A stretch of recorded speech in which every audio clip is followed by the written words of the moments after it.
वंदन करो अरिहंत को,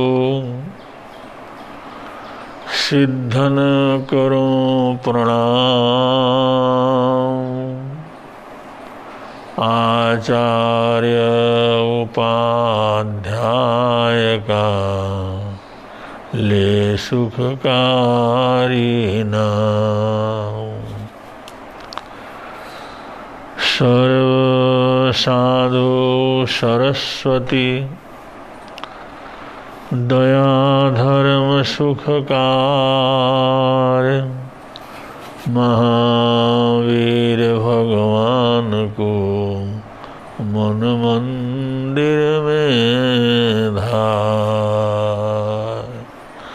महावीर भगवान को मन मंदिर में धार।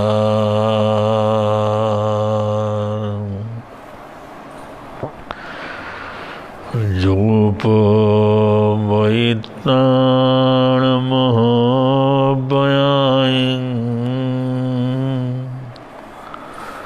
सम्मम चनो फासयै पमाया।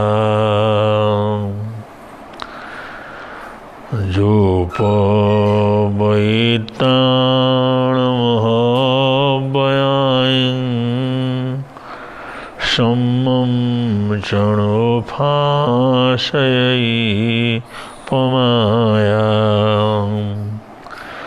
अनेगः पायरसे सुगिद्धे, नामूलो छिन्दैवन्नणं से।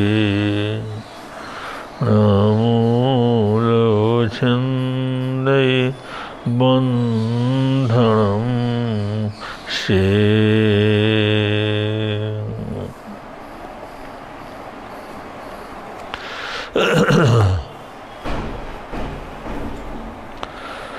महानिर्गंथ प्रवचन की श्रृंखला चल रही है। इसमें अनाथि मुनि महाराजा श्रेणिक को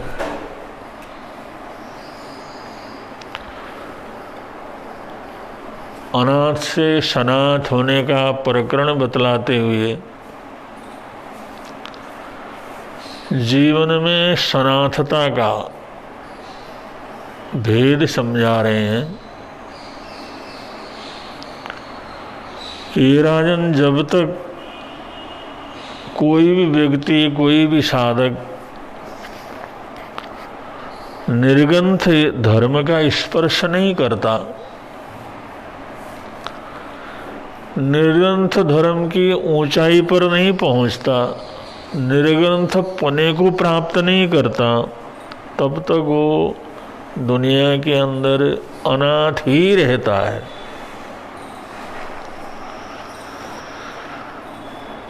सनाथ हुई है जिसने अपने जीवन में निर्ग्रंथ अवस्था को प्राप्त किया है। अगर इस अवस्था को प्राप्त नहीं किया है तो अपार धन वैभव तो भी वो गरीब ही होता है, अनाथ ही होता है। तरह तरह की सत्ताएं प्राप्त हों तब भी अनाथ होता है। तरह तरह की सिद्धियां प्राप्त करे तब भी अनाथ होता है। संसार भर के अंदर उसका नाम हो तब भी वो वास्तव के अंदर अनाथ ही होता है, जिसने निर्ग्रंथ धर्म का स्पर्श नहीं किया है। तो निर्ग्रंथ धर्म वो धर्म परंपरा है जो आंतरिक और बाह्य सभी ग्रंथियां, सभी बंधन समाप्त हो जाते हैं। न कोई बाह्य ग्रंथ बचता है, न कोई अभ्यंतर ग्रंथ बचता है। बाह्य और अभ्यंतर ग्रंथों गांठों की वजह से ये आत्मा इस शरीर में या संसार में रुकी हुई है। अगर ये गांठ समाप्त हो जाए, आंतरिक गांठ और बाह्य गांठ, ये जो मोह के बंधन अगर समाप्त हो जाए, तो जिस दिन ये बंधन टूटते हैं उस दिन उस परम मोक्ष को प्राप्त कर लेता है। या शरीर के अंदर रहते हुए ही शरीर से मुक्त हो जाता है, परिवार में रहते हुए परिवार से मुक्त हो जाता है, समाज में रहते हुए समाज से मुक्त हो जाता है। ऐसी अवस्था को निर्गंथ साधना अवस्था, निर्गंथ धर्म की प्राप्ति, निर्गंथ धर्म की आराधना कही जाती है। तो ये निर्गंथ धर्म तक पहुंचने के लिए बहुत से मार्ग हैं। तो यहाँ पर कहा गया है जो पब्बइत्तान महब्बयाइंग, जो पब्बइत्तान अणुब्बयाइंग, जो व्यक्ति महाव्रतों को धारण करने के लिए उपस्थित हो जाता है, या जो व्यक्ति अणुव्रतों को धारण करने के लिए उपस्थित हो जाता है। एक जो साधु धर्म है और दूसरा श्रावक धर्म है। एक को श्रमण धर्म कहते हैं और दूसरे को शावक धर्म कहते हैं। तो भगवान महावीर स्वामी ने धर्म साधना को दो भेद में बांटा है।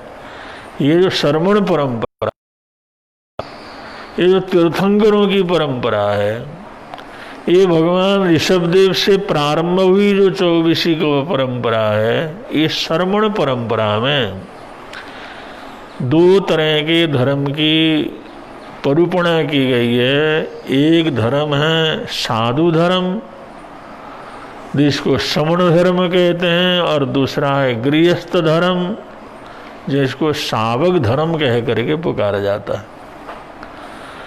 श्रमण धर्म को प्राप्त करने के लिए श्रावक के सभी कर्तव्यों को पूरा करके फिर श्रमण धर्म की तरफ आगे बढ़ता है, और श्रमण धर्म का संपूर्ण रूप से पालन कर लेता है, तो निर्गंथ प्रवचन, निर्गंथ अवस्था में, निर्गंथ साधुता में, निर्गंथ साधना में उसका प्रवेश हो जाता है। तो 5 अणुव्रतों को धारण करना, जिसे श्रावक धर्म कहा जाता है, या 5 महाव्रतों को धारण करना, जिसे जो है महाव्रत धारण कहा जाता है। ये जो रास्ता है ये हमारे को निर्गंथ धर्म की तरफ लेकर के जाने वाले हैं।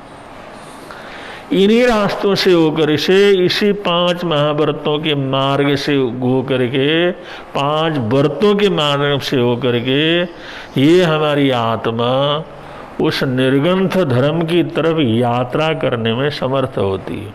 तो वहाँ पर पहुँचने के लिए 5 महाव्रतों की आराधना या 5 अणुव्रतों की आराधना, ये साधु और गृहस्थ जो भी हैं उनके लिए परम आवश्यक है, जिससे वो अपना निर्गंथ धर्म जो लक्ष्य है, जिसका परम लक्ष्य है, उस परम लक्ष्य को प्राप्त करने के लिए आगे बढ़ सके, अपने कदमों को आगे बढ़ा सके और उस स्थान के ऊपर पहुंच सके। उसके लिए बहुत ज़रूरी है कि वो महाव्रतों के पथ के ऊपर अग्रसर होने का प्रयत्न करे। उसलिए कहते हैं जो पब्बइत्तान महब्बयाइंग, जो महाव्रतों को पालन करने के लिए प्रयत्नशील हो जाता है। महाव्रतों का मतलब अहिंसा की पालना, जियो और जीने दो, अहिंसा की आराधना, अहिंसा का प्रयोग, अहिंसा में रहना, अहिंसक विचारों में रहना, अहिंसक आचार में रहना, अहिंसक भाषा में रहना, अहिंसक आचरण का जो जीवन में अभ्यास करना है, इसको प्रथम अहिंसा महाव्रत बोला जाता है। अहिंसा अणुव्रत भी बोला जाता है। अगर सामान्य रूप से करते हैं तो अहिंसा अणुव्रत है, और उसको उत्कृष्ट रूप से अगर धारण करते हैं तो अहिंसा महाव्रत कहलाता है। तो सबसे पहला महाव्रत है अहिंसा महाव्रत, हिंसा से उपरत होना, दुनिया के अंदर बड़े जीव हों, छोटे जीव हों, हमारे पालतू हों या जंगल के अंदर रहने वाले हों, वैसे खेतों में घूमने वाले हों या जो आसपास में झाड़ी झंकड़ियों के अंदर रहने वाले हों, किसी भी अवस्था के अंदर रहने वाला जो जीव जगत है, वो संपूर्ण जीव जगत को अपनी आत्मा के समान समझते हुए कि ये भी मेरी आत्मा के समान है, ऐसा समझते हुए उनके प्रति सद्भावना रखना, उनके सुरक्षा का ध्यान रखना, उनके सुख को हनन करने का प्रयत्न नहीं करना, उनके अधिकारों को नष्ट करने का प्रयत्न नहीं करना कि तुम यहाँ पर हो तो इस स्थिति में जो तुम्हारे को मिलना चाहिए वो मिलना चाहिए, जो अधिकार तुम्हारे हैं। इस प्रकार सत्य की जो स्वीकृति होती है, इस प्रकार की जीवनचर्या होती है, उसको पहला अहिंसा महाव्रत बोला जाता है कि अहिंसा महाव्रत में हम ऐसी जीवन पद्धति को जिए जिससे कि हमारी वजह से किसी को कोई तकलीफ न हो, हमारे आचरण से, हमारे बोल से, हमारे विचारों से, हमारे खान पान से, हमारे रहन सहन से, हमारा जो भी जीवन है वो किसी के जीवन के लिए विनाशकारी न हो, किसी के जीवन के लिए हत्याकारी न हो, उनके जीवन को नष्ट करने वाला न हो। इस प्रकार का सामान्य जीवन जीना, इस प्रकार का निर्दोष जीवन जीना, इसको प्रथम महाव्रत की आराधना और प्रतिज्ञा कहा जाता है। तो ऐसा करना भी कोई आसान काम नहीं है। और दूसरा है सत्य, सत्य को धारण करना। सत्यम बुरियात प्रियम बुरियात न बुरियात सत्यम अप्रियम। सत्य का मतलब ऐसा सत्य बोलना जो अगले को अच्छा लगे, जो अगले के लिए विनाश का कारण न हो, लड़ाई झगड़े का कारण न हो, ऐसा सत्य वो भी नहीं बोलना। सत्य वो बोलना जिसकी वजह से दुनिया के अंदर स्थान शांति स्थापन हो। तो ऐसे सत्य को, और सत्य को बोलने की ताकत का रखना, सत्य को प्रकट करने की ताकत का रखना, सत्य को सुनने की शक्ति का रखना, क्योंकि सत्य को जानना भी बड़ा कठिन काम है, सत्य के तह तक पहुंचना भी बड़ा कठिन काम है, और सत्य को सही ढंग से समझना भी आसान काम नहीं है।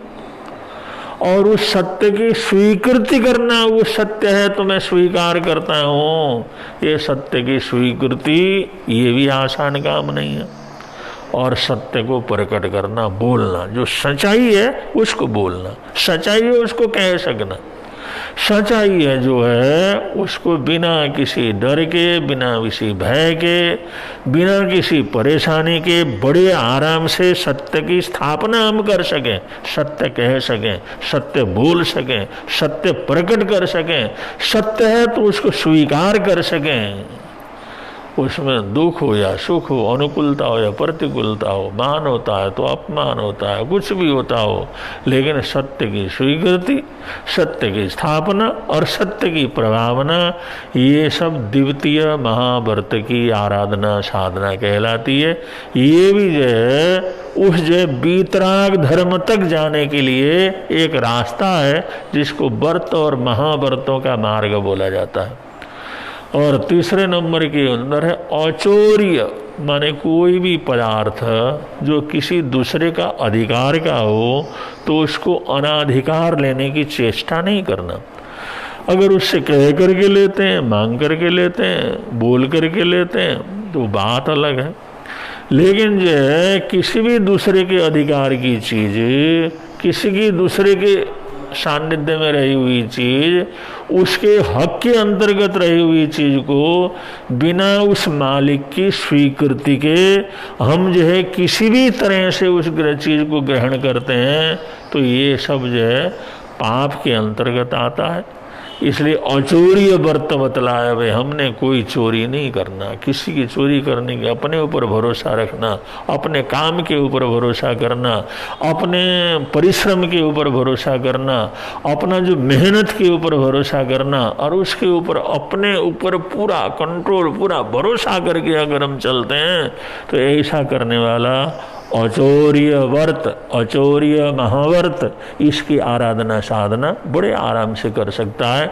इसलिए तीसरा जो है ये अचौर्य की आराधना, ये भी जो है उस महापथ के ऊपर चलने के लिए और निर्ग्रंथ अवस्था, निर्ग्रंथ धर्म की अवस्था का स्पर्श करने के लिए आवश्यक है।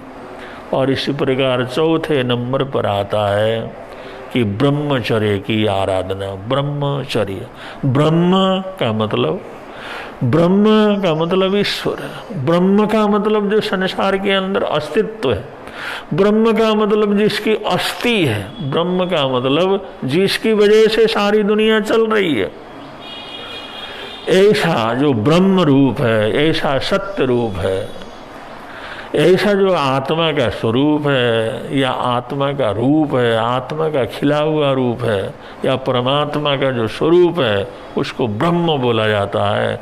ब्रह्मचर्यम माने ब्रह्म के अंदर लीन रहना, ब्रह्म भावों के अंदर रहना, प्रभु परमात्मा की भक्ति के अंदर रहना, ब्रह्म विचारों के अंदर रहना। अब्रह्म माने बुराइयों को छोड़ करके हमेशा सकारात्मक भावों में जीवन को जीने का अभ्यास करना, इसको ब्रह्मचार्य व्रत, ब्रह्मचार्य महाव्रत का जो है ये जो समझ दिया गया है। तो इस तरह से हम अपने परम ब्रह्म में तल्लीन होने का, जो आत्म ब्रह्म हो या परमात्मा ब्रह्म हो या संसार में अस्तित्व के रूप में जो ब्रह्म है, जो मौजूद है, बांधा नहीं जा सकता, देखा नहीं जा सकता, पकड़ा नहीं जा सकता, जलाया नहीं जा सकता, लेकिन वो है, कोई सत्ता है, परम सत्ता।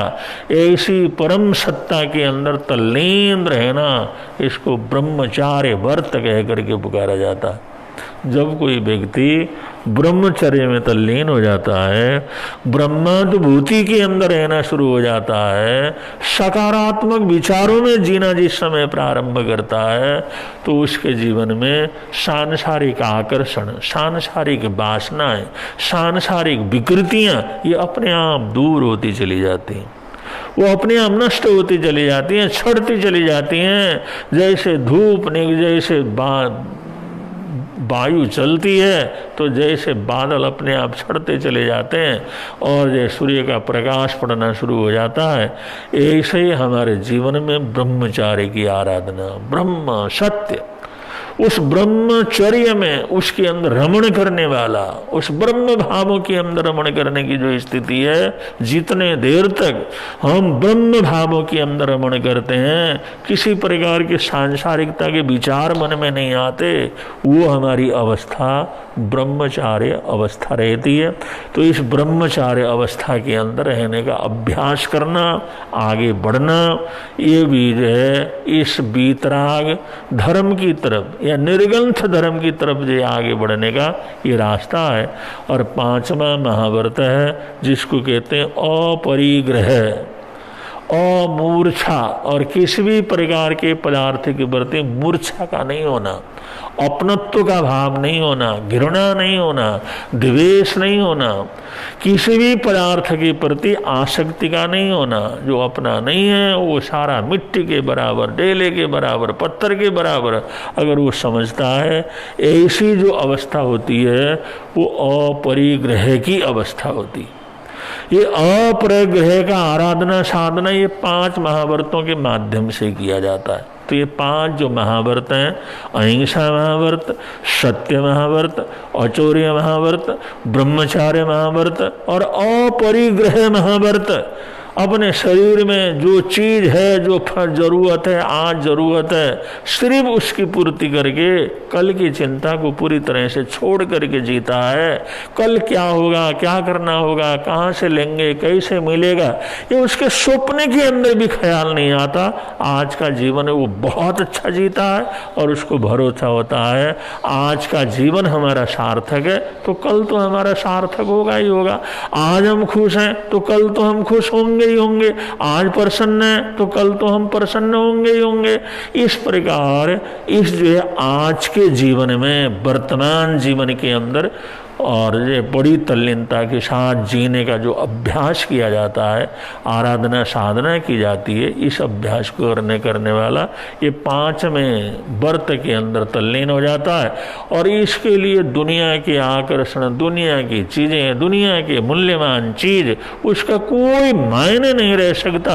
और इस प्रकार अहिंसा का पालन करने वाला, सत्य को सुन सकने वाला, सत्य को बोल सकने वाला, औचौर्य व्रत को धारण करने वाला, ब्रह्मचार्य के अंदर निमग्न रहने वाला और ये सभी प्रकार से परिग्रहों से मुक्त रहने वाला, ऐसी आत्मा की दशा, ऐसे व्यक्ति की जो जद दशा होती है उसको निर्गंथ दशा कह करके पुकारा जाता है, निर्गंथ अवस्था कह करके पुकारा जाता है। लेकिन खेद की बात यह है कि बड़े मुश्किल से इंसान को व्रत मिलता है और महाव्रत मिलता है। व्रत का मतलब जो गृहस्थ जीवन में रहते हुए पालन करते हैं, और महाव्रत का मतलब संन्यास अवस्था के अंदर जाने के बाद जो व्रत प्रारंभ हो जाते हैं उनको महाव्रत बोला जाता है। और गृहस्थ धर्म के अंदर रहते हुए जो व्रत पालन किए जाते हैं उनको जो अणुव्रत भी कहा जाता है, व्रत भी कहा जाता है। तो हम व्रती रहें या महाव्रती रहें, लेकिन हमारे को वो चीज़ प्राप्त होने के बाद हमारे को बड़ी सावधानी से चलने की ज़रूरत होती है। उसमें असावधानी करेंगे तो कहीं ना कहीं नुकसान हमारे जीवन के अंदर होगा।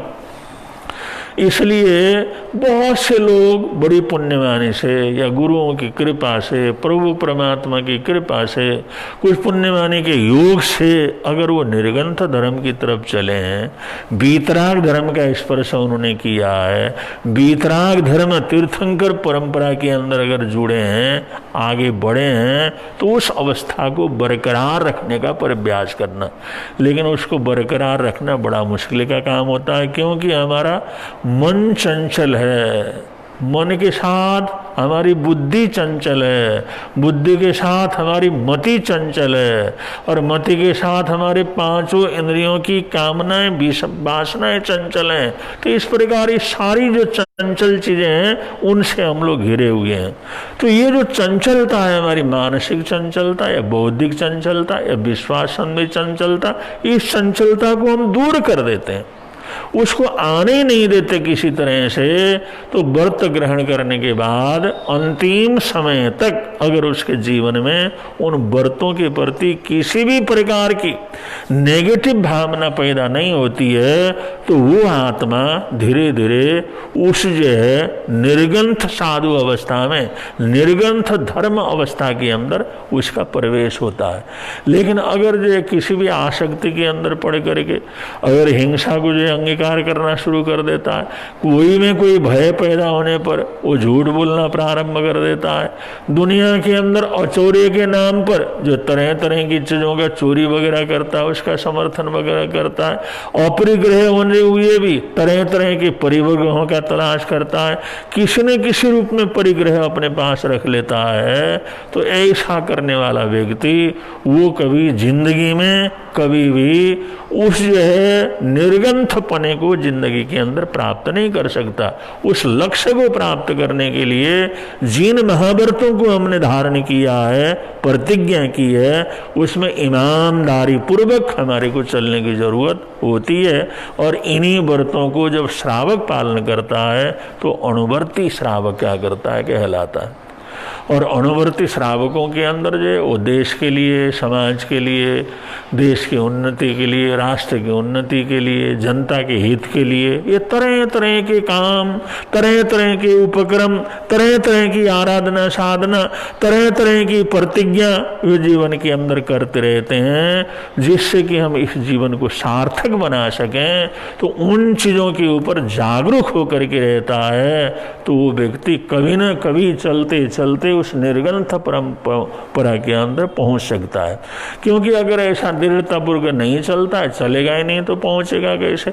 और श्रावक भी कितने बड़े होते हैं, कितने धैर्यवान होते हैं, कितने समर्थ संपन्न होते हैं, ये भी हम इतिहास को पढ़ते हैं, शास्त्रों को पढ़ते हैं तो हमारे को पता लग जाता है। अगर यहीं हम राजस्थान की कोई घटना को ले लें, अगर यहीं पर हम चंपानेर की उस घटना को ले लें, जहाँ पर जो बिल्लू बल्लू भाड़ जो है रहता था, बड़ा अच्छा गाता था।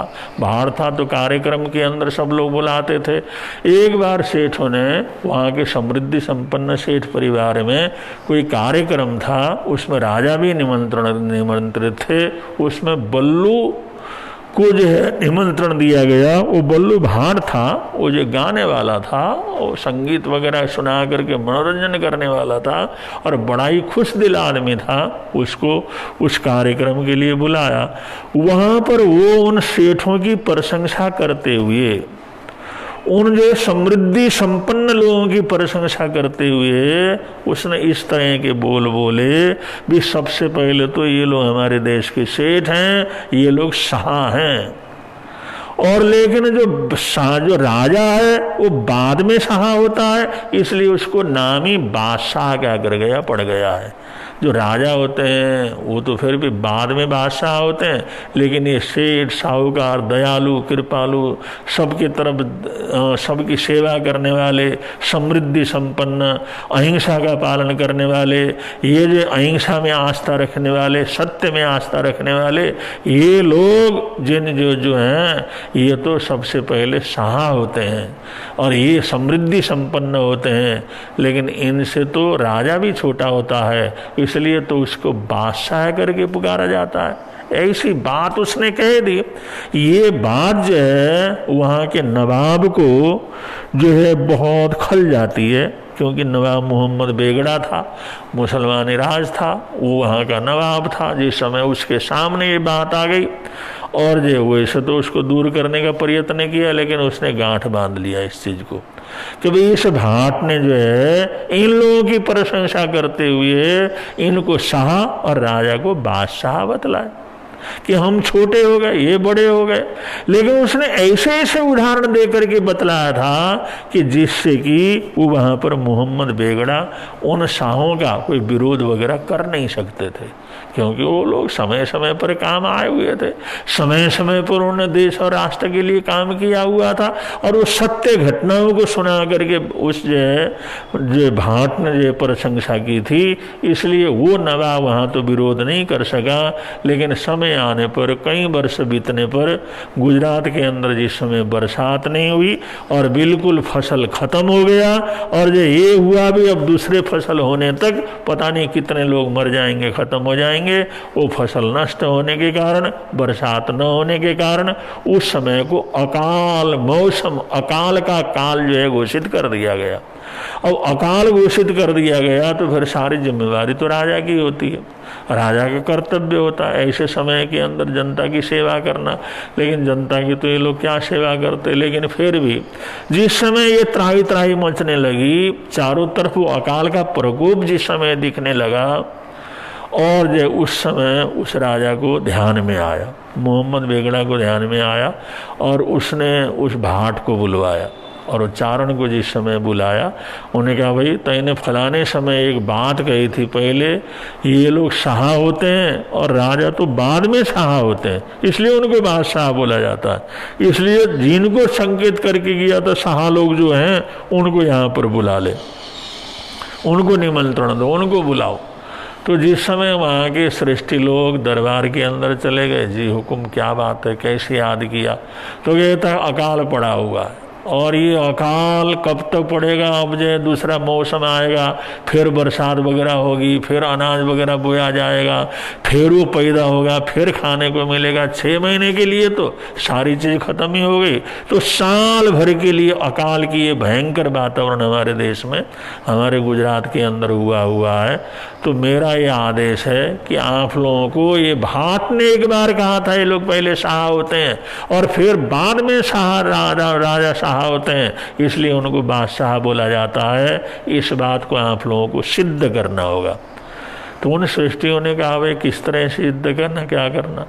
उन्होंने कहा 1 वर्ष के लिए तमाम गुजरात के मनुष्य और पशुओं के लिए तुम भोजन पानी की व्यवस्था करो। अगर ये व्यवस्था करते हो तुम सब मिल करके, तो तुम अपने नाम के साथ शाह शब्द लगा सकते। अगर ऐसा तुमने नहीं किया तो आज के बाद कोई भी अपने नाम के साथ शाह शब्द को नहीं लगा सकेगा। उसके ऊपर बंदिश कर दिया जाएगा। या तो ये हमारी शर्त पूरी कर लो खुशी खुशी, नहीं तो तुम्हारे को शाह लगाने का, जो नाम में शाह लगाने का जो रिवाज है उसको जो प्रतिबंधित कर दिया जाएगा। और वहाँ तो वो तो उठे और राजा के सामने क्या बात करने थे, मीटिंग वगैरह हुई। उन्होंने कहा भाई एक दिन की बात नहीं, 2 दिन की बात नहीं, अब ये तो साल भर के लिए भोजन देना है, साल भर के लिए चारे की व्यवस्था करना है, करेंगे किस तरह से करेंगे, कैसे करेंगे। आखिर मीटिंग की, उन्होंने कहा चलो भाई अब बारियाँ वगैरह लिखते हैं, वरना जो शाह शब्द ही चला जाएगा, ये तो कुल खानदान की इज्जत को बचाने का समय है। तो उन्होंने फिर जो बीड़ा उठा लिया, निश्चय कर लिया और सोचा चलो जो भी होगा, जितने मेहनत करना पड़े करेंगे, समय समय पर हमारे पुरखों ने भी किया है, हमने भी किया है, जो कुछ कमाई होगा सब लगा देंगे, लेकिन साल भर के लिए भोजन की व्यवस्था। और उसने कहा 1 महीने में तुम मेरे को ला करके लिस्ट क्या करना देना। ये जो बेगड़ा ने कहा था 1 महीने के 15-20 दिन, 1 महीने के अंतर्गत मेरे को पूरी व्यवस्था ला करके देनी होगी, इतने इतने खर्चे करेंगे। और ऐसे जो है इस गुजरात के अंदर जो अकाल पड़ा हुआ है, इसमें भोजन पानी का वितरण वगैरह होगा, वो सारा खा मेरे सामने ला करके देना। और उन्होंने कोशिश की, काफ़ी कोशिश करते चले गए। किसी ने 1 हफ्ते का, किसी ने 2 हफ्ते का, किसी ने 3 हफ्ते का, किसी ने 2 दिन का, किसी ने 4 दिन का, किसी ने 1 दिन की, ऐसी बारी और बारियां लिखते चले गए। किसी ने दिन के सुबह की बारी, दोपहर की बारी, किसी ने शाम की बारी ली। ये करते करते अभी काफ़ी बारियां बचती थीं, लेकिन अभी जो लिस्ट पूरा नहीं हुआ तो उन्होंने सोचा चलो धुदलका वगैरह आगे गुजरात में जा करके वहाँ से पूरा करके आ जाते हैं। तो सेठ लोग वहाँ से निकले वे बारी पूरा करने के लिए। तो धुदलका की तरफ जाते हुए गांव के अंदर जिस समय चले जा रहे थे तो वहाँ से उन्होंने देखा एक श्रावक जिसका नाम खेमा शाह था। देदरानी जो है उसका जो गोद था, खेमा शाह देदरानी अपने खेत से कुछ चारा लेकर के अपने बंगले की तरफ गांव के अंदर जा रहा था। जाते जाते उसने जिस समय देखा वे पाटन के सेठ यहाँ पर कैसे घूम रहे हैं, गांव के अंदर कैसे घूम रहे हैं, ये तो राजा लोग हैं, ये तो महलों में रहते हैं, राज दरबार में रहते हैं और वहाँ के बड़े बड़े व्यापारी हैं, बड़े बड़े संपन्न लोग हैं, हमारे गांव के अंदर कैसे घूम रहे हैं ये लोग।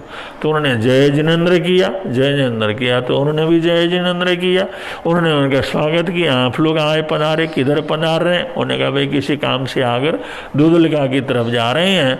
तो उन्होंने कहा भाई जा तो रहे, टाइम हो रहा है, अभी आप यहाँ हमारे गांव में आए हैं तो घर में चलो, वहाँ पर नवकारसी वगैरह करके आप लोगों ने यहाँ से निकलना। तो उन्होंने कहा भाई हम नवकारसी वगैरह के लिए नहीं रुक सकते। उन्होंने कहा अरे आप लोग कब कब तो आते हैं गाँव में, अरे कभी कभी तो ऐसा मौका मिलता है, हमारे को कभी सेवा का मौका नहीं मिलता, नहीं आप चलो, हमारे घर में हमारे पिताजी हैं वो तो आ नहीं सकते और वो होते तो छोड़ते नहीं, इसलिए आपको घर में तो चलना ही चलना पड़ेगा। वो ज़बरदस्ती लेकर के घर लेकर के चला गया। और जिस समय का आने सब लोगों का वहाँ आप भगत वगैरह हुआ, उन्होंने कहा भाई जल्दी जो भी करना हो कर लो जिससे हम यहाँ से निकल सकें, बड़े महत्वपूर्ण काम के लिए जा रहे हैं। तो नाश्ता वगैरह जिस समय करा, नवकारसी वगैरह करवाई। तो उन्होंने पूछा उस देदरानी खेमा शाह देदरानी ने जो साधारण वस्त्र पहना हुआ था, खेतों से अपने घर की तरफ चला जा रहा था, लेकिन उसकी भावना भक्ति धर्म भक्ति बहुत थी, जानकार बहुत था, श्रावक था वो। अब जिस समय उसने पूछा भाई आप लोग जा कहाँ रहे हैं और इतना जल्दी कैसे कर रहे हैं, आपको क्या तकलीफ है, ऐसे कैसे जा रहे हैं आप लोग। तो नाश्ता करते करते उन्होंने बतला इस तरह से राजा ने शर्त रखा है 1 साल के भोजन की तुम क्या करो व्यवस्था करो, अगर 1 साल भर के लिए भोजन पानी और चारे की व्यवस्था नहीं करोगे तो तुम्हारा शाह शब्द तुम्हारे नाम से निकाल दिया जाएगा। तो उसको रखने के लिए 1 साल भर की बारी देने के लिए ये अलग अलग बारी लिखवाने के लिए हम चले जा रहे हैं। पाटन में चारों तरफ तो हमने घूम लिया, अब आगे जाकर के देहात इलाकों में और शहरों में जाकर के हम इसको पूरा करने के लिए जा रहे हैं। तो हमारा लिस्ट कितना हुआ, क्या हुआ, उन्होंने कहा ये देख लो लिस्ट कितना हुआ। जिस समय लिस्ट पकड़ा दिया तो वो कहने हम भी कुछ लिख सकते हैं साहब। आने का उन्होंने सोचा भाई क्या लिखेगा, चलो जो एक टाइम दे सकते हो या एक दिन में 2 टाइम भोजन दे सकते हो या 3 टाइम भोजन दे सकते हो, अगर दे सकते हो तो लिख लो। इसी तरह से लिखा किसने, कुछ जैसा जैसा जिसकी ज़रूरत थी, जिसकी ताकत थी वैसे वैसे बारी लिखी हुई है। अगर तुम लिखना चाहो तो इसमें लिख सकते हो। उन सेठों ने सोचा भाई ये लिखेगा तो क्या, लेकिन फिर विकार पूछा तो चलो ये बात है, लिख दो जो भी लिखना हो। तो उसने अपने पिताजी के पास लेके गया कागज़ और जाकर के कहा भाई पिताजी कितना लिख दूं, इसमें क्या लिखूं, कितने दिन की बारी वगैरह लिखूं। तो पिताजी कहने लगे भाई तू देख ले, तो विचार कर ले और जैसे भी तेरी इच्छा हो वैसे तो लिख दे। उन्होंने कहा नहीं नहीं पिताजी आप बतलाओ। जैसे आप बतला, शाह लोग आए हुए हैं, बैठे हुए हैं और इन्होंने बड़ी कृपा की, हमारे घर में आ गए, हमारी विनती को माना और ये सेवा का मौका दिया। ये लोग जा रहे हैं सब उस चीज़ के लिए, इतना महत्वपूर्ण काम करने के लिए जा रहे हैं। तो मैं सोचता हूँ जो अच्छे से अच्छा इनको जो भी हम कर सकते हैं सहयोग करें। आप बतलाइए पिताजी कितने दिन की बारी इसके अंदर लिख दूं। तो उन्होंने कहा भाई बेटा जितना तू जानता हो, जितना चाहे उसमें बारी लिखना हो तो क्या कर दे, लिख दे। और जिस समय पिताजी ने कहा तो उसने उठा करके उसमें सीधा 365 दिन लिख दिया। खेमा शाह देद्राणी ने उसमें 365 दिन क्या कर दिया, लिख दिया और लिख करके जो उस कागज को बना करके सिर पर रख करके उनको दे दिया। उनको बस आज ले लो आप। और उन्होंने खोल करके देखा तो उसमें 365 लिखा हुआ। उन्होंने सोचा तो पागल हो गया क्या, 365? अरे हम सारे के सारे मिल करके तो कुछ नहीं कर सके, इसने क्या लिख दिया? अरे खेमा शाह ये लिखा क्या तुमने? उन्होंने कहा साहब सोच करके लिखो। ये कोई यहाँ पर अंक लिखने के लिए नहीं आए। ये लिखने का मतलब उतना भोजन पानी की व्यवस्था करनी होती है सारे गुजरात के लिए। सोचो तो सही क्या लिख दिया तूने। उन्होंने कहा साहब हमने पिताजी से पूछ करके लिखा है और होश में लिखा हुआ है। मैंने कहा होश में क्या लिखा? 365 तुमने लिखा हुआ है। 365 दिन जानते हो 365 दिन में कितना खर्चा होगा, क्या होगा? और उनको कुछ भरोसा नहीं हुआ। तो बूढ़ा आदमी जो था उसने कहा खेमा शाह इनको अपने गोदाम में ले जा करके इनको घुमा करके दिखा दे। अब जिस समय तल घरों के अंदर लेकर के गया और इतने बड़े बड़े वहाँ पर तल घर थे और इतना अनाज वहाँ पर भरा हुआ था, इतने खजाने भरे हुए थे। और जिस समय उन सबको देखा तो हैरान परेशान रहे। इस गाँव में इतना बड़ा शेड, इतनी सादगी के अंदर, तो ये सब किसके लिए, कैसे? उन्होंने कहा ये सब जनता के लिए। उसके अंदर कागज निकाल करके दिखाया, ताम्र पत्र निकाल करके दिखाया, ये जनता की चीज है, जब भी जनता को जरूरत पड़ेगी उनको जो है बांट देना है, तो ये जनता की चीज है, जनता को देना है। वो सेठ लोग हैरान परेशान हो गए और उनको लेकर के जिस समय राजधानी में आए और जो राजा के दरबार में चले गए, उन्होंने कहा महाराज आपने जो आदेश दिया था वो पूरा करके आए हैं। उन्होंने कहा क्या 365 दिन का पूरा कर लिया, हो गया सब? मैंने कहा हो गया सब। उन्होंने कहा सबने मिल करके किया? उन्होंने कहा सबने मिल करके क्या करना है, हमारे एक ही सेठ ने जो है वो 365 दिन का बारी दे दिया। उन्होंने कहा कौन है वो?